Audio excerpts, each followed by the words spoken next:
We got an ESPN insider revealing some crazy details about the All-Star game voting and what Padres could be in the Midsummer Classic. Let's talk about what's going on and the fact that it is All-Star voting time for you guys and everything in between. What's going on, everybody? It's Christian Pedersen back with another episode of Padres Digest. Thank you very much for tuning into the show where I, a random dude on the internet, just kind of whine, opine, over and underreact about all things Padres. Thanks for tuning in. If you could hit the subscribe button, it would be much appreciated. All right, let's go back to talking about it. As you saw there, we got to talk about a couple of San Diego Padres, specifically Fernando Tatis, Manny Machado, and Robert Suarez's names all being referenced by ESPN baseball insider David Schoenfeld in his article where he is talking about his early all-star predictions for the starters, the relievers, the backups, the everybody.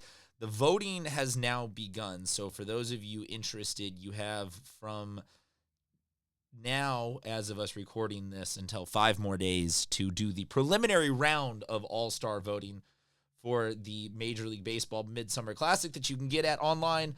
I don't need to provide you the links. You know how to do it. But we got 5 more days to vote in on all positions. So right now, technically, all Padres in all spots could be available. So we can still hit the argument for everybody here. But here are, we'll start with the reserves that are mentioned in this article, and you can see specifically Fernando Tatis Jr. being brought up amongst the reserves. I think that is always crazy. I think it's big to understand that a lot of this is popularity contest and market size and not a straight up true reflection of like the best of the San Diego or of the major leagues being congealed into one team. Here is the starters predicted in this article. Obviously, there we've got Manny Machado at third base. So another all-star game potentially with multiple San Diego Padres on the offensive side, as well as you'll see here on the pitching side. We have Robert Suarez being mentioned as well.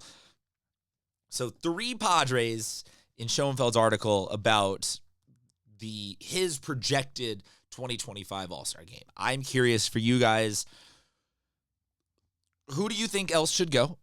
Do you think these guys deserve? Should Manny and Nando be where they are? Should Suarez be where he is? Do you think that 3 is even enough for the San Diego Padres? It seems not all that distant Padres memory where we were just happy to be like, oh, we always had a closer that was going every year, and maybe one other guy would be a crazy choice. Or, like, Will Myers is representing the home team in the home run derby, and, like, that's, making up for the fact of the like, we've never been necessarily the team that's mobbing up, like, we got 5, 6, 8 selections every single year. But I'm curious, are you even happy with 3?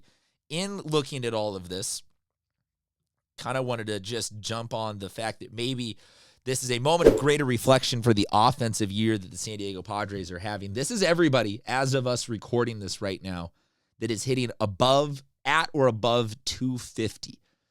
Number 6 on this list is Xander Bogaerts hitting 241. I did not include him because arbitrarily I drew the line at 250, but also if Xander is your 6th best hitter, there is an offensive shortcoming, or Xander Bogaerts is flipping around, and obviously he hasn't flipped around, so there's an offensive shortcoming. I am curious that Arraez and Merrill are not more directly mixed into the conversation in a way that, I think that would be, to me, makes sense. I in all of this, I get that I'm biased. I get that I'm a San Diego Padres YouTuber, and so I'm supposed to be here saying, we want all of our guys. But Merrill seems to be maybe the victim of, like, he had that gap where he missed some time, and so he's not quite at the forefront of what everyone's thinking, and he's had a little recent slump. Like, he's still hitting, I would say, well enough this year to go above a lot of other guys that are on this list of backups. Again, I want to hear from you. Drop in the comment section where you think all these guys are going. Arraez, to me, is a little bit more of a borderline guy, if you will. I think he may be the victim of some of his stylistic play. Like, he doesn't necessarily hit a ton of home runs. He just is kind of steady Eddie at 270 right now. He'll climb to 290, 301. He's probably, like, he's been a multi-time batting champ, but is a singles contact guy. So maybe doesn't do it for the voters or whatever. So it gets left out of this, maybe, is the thing they're getting. I don't know. 278 to me, he's kind of right on that borderline where he would have to be cult of personality to really be out there pressing the flesh on social media, being like, hey guys, Padres fans, get riled up. Let's get to the All-Star game. He's just not it. Maybe he's not the hill to die on, but Merrill, kind of curious. On the pitching side, I don't think we have anybody else aside from Suarez who is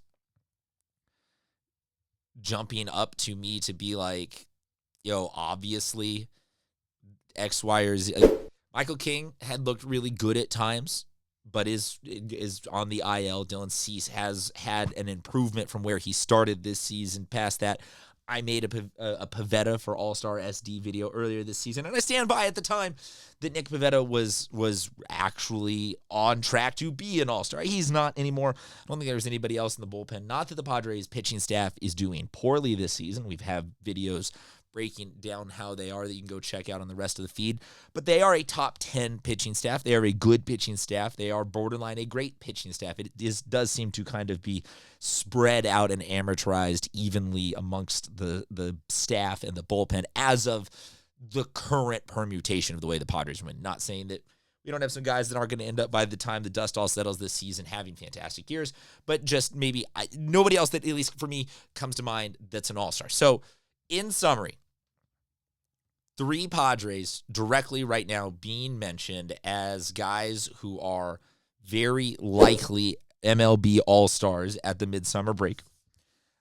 We have the chance to rally and start voting campaigns and get out there and press the flesh, and we can get Gavin Sheets and Arraez and Merrill and whoever else you want to still be, but I'm curious who else you think is all-star potential. Drop a comment. Let us know who you do or maybe you disagree with somebody. Maybe you think Nando, because he's not hitting 300, doesn't, like, I don't know. Always just curious to hear back from you guys at the end of when I get done kind of, like I said, whining and opining on all of this. So if you could drop a comment, let me know. If you could hit the like button, if you could hit the subscribe button, it would also be much appreciated. But again, that's me being incredibly selfish. So I will just say thank you very much for tuning in, Padres fans. Keep the faith. 2025 keeps on getting better and better. That includes the fact that we are now, even though we're struggling to beat the Dodgers specifically right here and now, still being able to talk about having multiple all-stars on both offense and pitching and defense. And we just, like, it is still a good Padres team. Hang in there through all of the challenges, trials, and tribulations, because it's going to end up being a pretty good year, Padres fans. Until next time, talk to you guys soon.